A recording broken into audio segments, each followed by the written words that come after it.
سامعین کرام، بہت سے ایسے عقیدت مند ابھی دنیا میں موجود ہیں کہ جو نبی کریم صلی اللہ علیہ وآلہ وسلم کی ذات اقدس پر محبت کے ساتھ درود پڑھتے ہیں، اور میں نے ایسے لوگ بھی دیکھے ہیں کہ جو ہزاروں کی تعداد میں 5,000 10,000 مرتبہ جو ہے وہ حضور اکرم صلی اللہ علیہ وآلہ وسلم کی ذات پہ درود پڑھتے ہیں، لیکن پڑھتے کس طریقے سے ہیں؟ وہ زبان سے پڑھتے ہیں۔ اب آپ کو ایک مزے کی بات بتاؤں کہ جس طرح زبان ذکر کرتی ہے، جس طرح زبان درود شریف پڑھتی ہے، اسی طرح انسان کے اندر ایک باتیں کا جو سسٹم ہے جس سے دل کہا جاتا ہے، وہ بھی ذکر بھی کرتا ہے اور نماز بھی پڑھتا ہے اور درود بھی پڑھتا ہے۔ لیکن اگر کوئی پڑھانے والا ہو، شروع میں یہ اس پوزیشن میں نہیں ہوتا کہ پہلے ہی دن یہ پڑھنا شروع کر دے، بلکہ زبان تو اللہ تعالیٰ نے ہمیں جو دی ہے اس کے لیے ہمیں محنت ہی نہیں کرنی پڑتی۔ یعنی جب سے ہم ہوش سنبھالتے ہیں، ہمیں شعور آتا ہے تو ہم بول بھی لیتے ہیں، سوچ بھی لیتے ہیں دماغ سے، اور پھر وہی چیز زبان سے ادا بھی کر دیتے ہیں،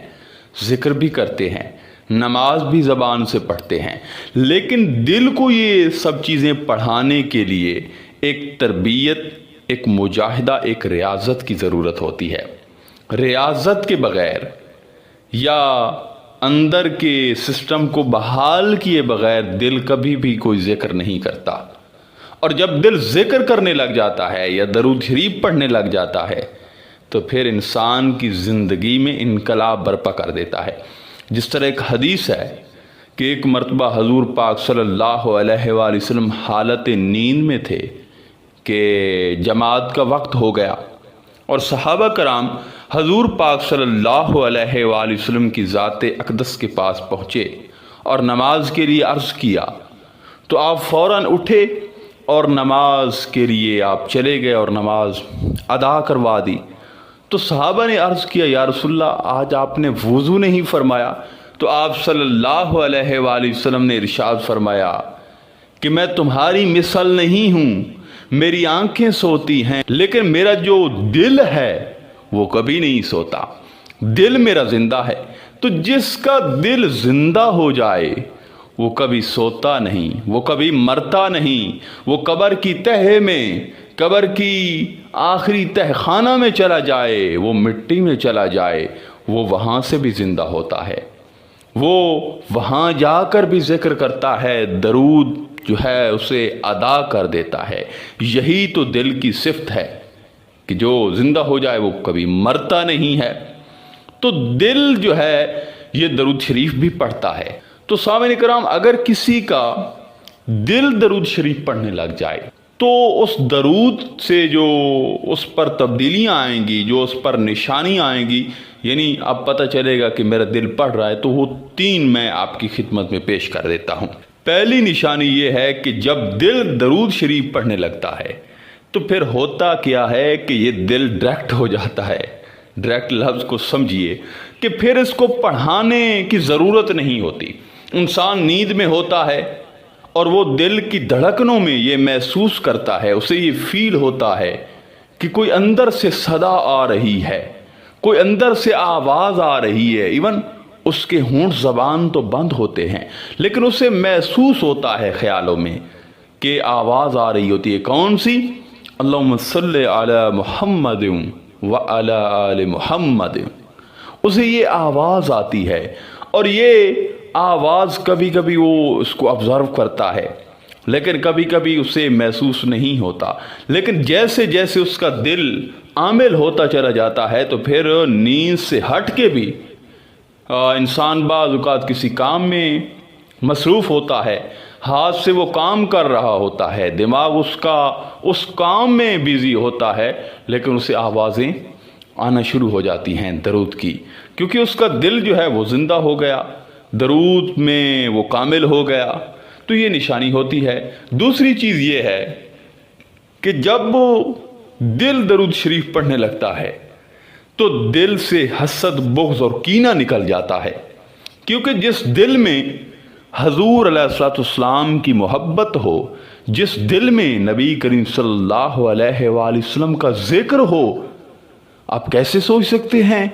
کہ اس دل میں بغض یا حسد اور کینہ جیسی مرض، جسے آپ موذی اور بھیانک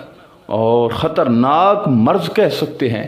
کیونکہ حسد کا مطلب آپ کو پتا ہے کہ کیا ہے؟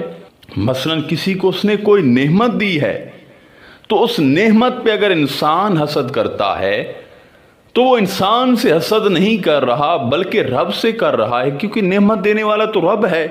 کوئی خوبی دینے والا، کوئی چیز دینے والا، یعنی یہ رب کی عطا ہے۔ اور جس کا دل درود والا ہو تو وہ یہ کیسے کر سکتا ہے؟